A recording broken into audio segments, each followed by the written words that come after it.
жастарымыз бар. Ары қарай мектепті жалғастырып, 10-шы сыныпты бітіріп, 11 жылдық аттестатымызды қолымызға алып, ары қарай жоғарғы оқу орнына түсетін де балалар бар біздің арамызда. Сондықтан да яғни кім қандай мамандықты таңдай алады, ол бізде осы басынан бастап, яғни білуіміз қажет екен. Енді бүгінгі біздің сынып сағатымыздың тақырыбы мақсаты болашақ мамандық таңдауға көмектесу, мамандық әлемі және оның ерекшеліктері туралы дүниетанымды кеңейту, қазіргі замандағы тапшы мамандықтарды көрсетіп сол бағытқа бағыттау. Сіздер білесіздер, біздің президентіміз, мемлекет басшысы Қасым-Жомарт Тоқаев, яғни осы кейінгі уақытта жаңа әлемдегі жаңа Қазақстан деген өзінің бағдарламасының сәйкес жаңа мамандықтарды, біраз мамандықтарды атап өтті. Соның ішінде бұл кісі техникалық мамандықтарға баса назар аударды.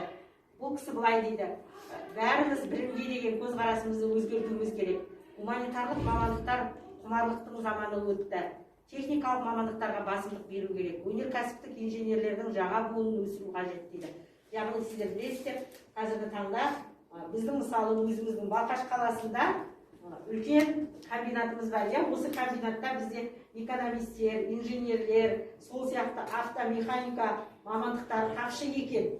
Қазіргі кезде осы мамандықтарға өте көп қолдау көрсетіп, осы мамандықтарға сұрау салып жатыр. Сол сияқты ғарышкерлер, космос несінде ұшатын, одан кейін мынау авиацияда ұшатын самолеттер айдайтындар, сол сияқты темір жол жүргізушілері, пойыз жүргізуші мамандықтар өте аз екен қазіргі таңда. Қазір біз көбіне гуманитария жаққа кетіп қалғанбыз. Барлығы журналист болғысы келеді, сән өнері болғысы келеді, дизайнер болғысы келеді, тігінші болғысы келеді. Міне осы мамандықтарға қараған кезде техникалық мамандықтарға биыл өте басымдық беріп жатыр.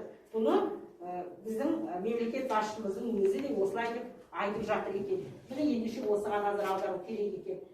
Ісім олсын десеңіз, сол істің маманы болыңыз. Даңқым шықсын десеңіз, көпшіліктің адамы болыңыз дейді. Ғұлама ғалым Әл-Фарабидің өзі осы мамандыққа өте көп, яғни өзінің бір көңілін бөліп, осы яғни осындай өзінің қанат сөзін қалдырған екен.